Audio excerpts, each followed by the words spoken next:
Next is Steve Pifer, and Steve will be bringing us up to date in terms of his perspectives regarding what role the United States can play and what the options are both for the United States government as well as for the Ukrainian government. Steve? Let me break my talk into two pieces. One, what might be the way forward? What are some of the options that President Yanukovych has? And then I'll talk a little bit about U.S. policy. And I'll begin first by saying that I think, in part due to his own miscalculations and mistakes, President Yanukovych has pretty limited options.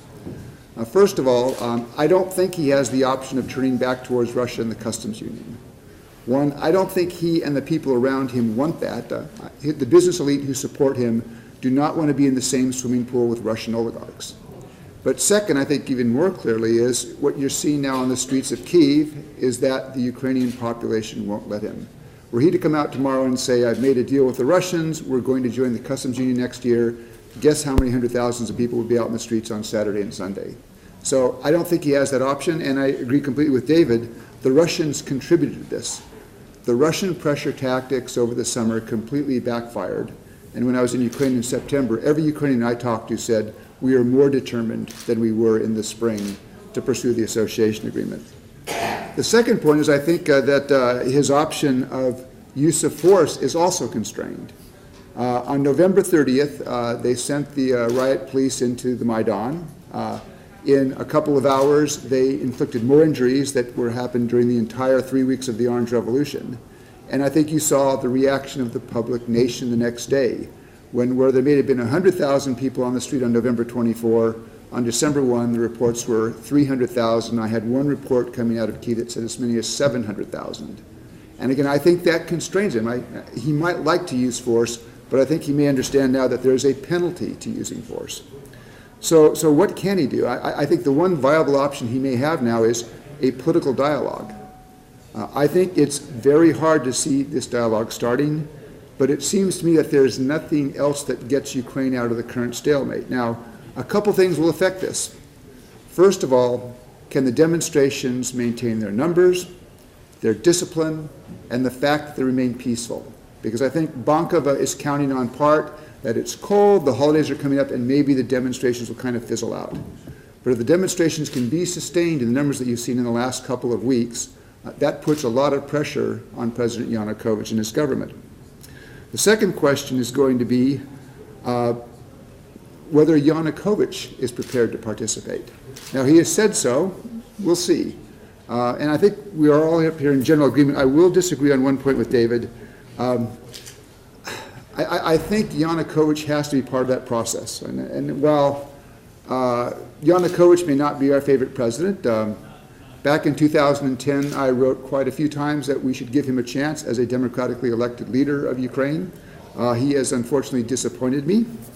But he has to be part of that process. He's not going to sit down at the table to negotiate his own removal. But the question then will be, if he's prepared to sit down at the table and engage with the opposition, can he make the sorts of compromises that are going to be necessary to respond to the demands of the opposition and the representatives of civil society and the representatives of those people who are out in the streets of Kyiv? And that's going to be very, very hard for him.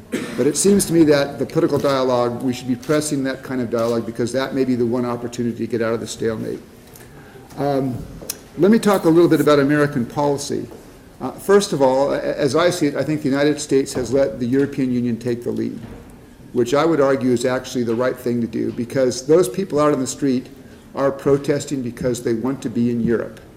They want the association agreement, they want European living standards, but also they want the rule of law that prevails in Europe, because that means less corruption, less arbitrary decisions. It means more normal democracy. And I don't think the United States at this point can offer anything that's much better than that. Second, I go back and I look at 2004, and the European Union is a cumbersome organization. It's hard to understand. It's got all of these institutional oddities for Americans. It may not be as strategic in thinking as the United States is, but if you look at how the European Union managed its role as a mediator in 2004, and this is primarily Polish President Kwasniewski with an EU embrace, and Javier Solana, then the High Rep for Foreign Policy of the European Union, they actually did a pretty good job of steering and guiding that process. So I think the European Union can be useful in the lead here. Moreover, I think it's important that we not make this a U.S.-Russia fight. Introducing that kind of competitive geopolitical argument is not going to help resolution of a problem which has to be solved first and foremost by Ukrainians in Ukraine. And at the same time, though, I think it's very important that the United States and the European Union stay absolutely wired up to the extent that we're on the same page. And I'm very happy to see a number of times that you've seen our ambassador in Kyiv and his EU counterpart putting out joint statements. You know, we want to have the United States and the EU exactly on the same page, sending a united Western message. Now, I think in the last several days, you've seen American policy toughen. I thought the statement that the Department of State put out on Tuesday was interesting in two things. One, it was not put out by the department spokesman, which would be normal for this. It was put out in the name of the secretary. And second, you know, I challenge you to go back and look at U.S. government statements where somebody says the word "we express our disgust." Now, it may have been because Toria and Eric and Mike Scanlon were all traveling. All the people like me would have said, "Well, no, Mr. Secretary, that's not the right word." But I mean, I think that's notable. Wring our hands. Yeah. Second, I think it was noticeable that the department spokesman said something yesterday, which I've also heard privately from the department, is when they look at Ukraine, all options are on the table, and the press spokesman said that includes sanctions. So I think there is, and that's, I think, a change, because if you go back a year ago, then Assistant Secretary of State Phil Gordon specifically said we are not looking at the idea of sanctions on Ukraine. I think that reflects the shift in views in Washington. It seems to me that there are two big messages that Washington ought to be sending Ukraine right now in conjunction with the European Union. And one is that the use of force against demonstrators is absolutely impermissible, that those demonstrators have a right to demonstrate peacefully. That's a part of what becoming European is about.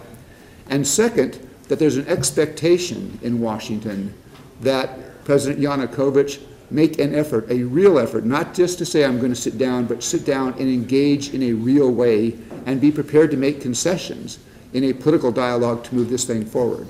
I think that's going to be hard, but it seems to me that that would be useful to press them on that, and then to make clear that the American approach towards the Ukrainian government is going to depend very much on how they perform on those two metrics.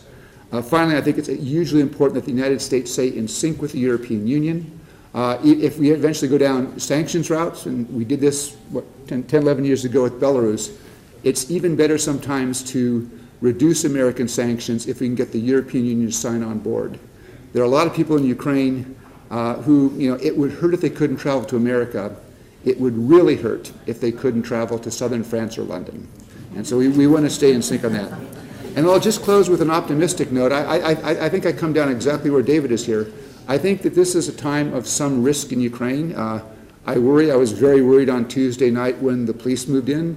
I worry for people because I think there's a possibility that this can go very, very wrong if somebody is not careful.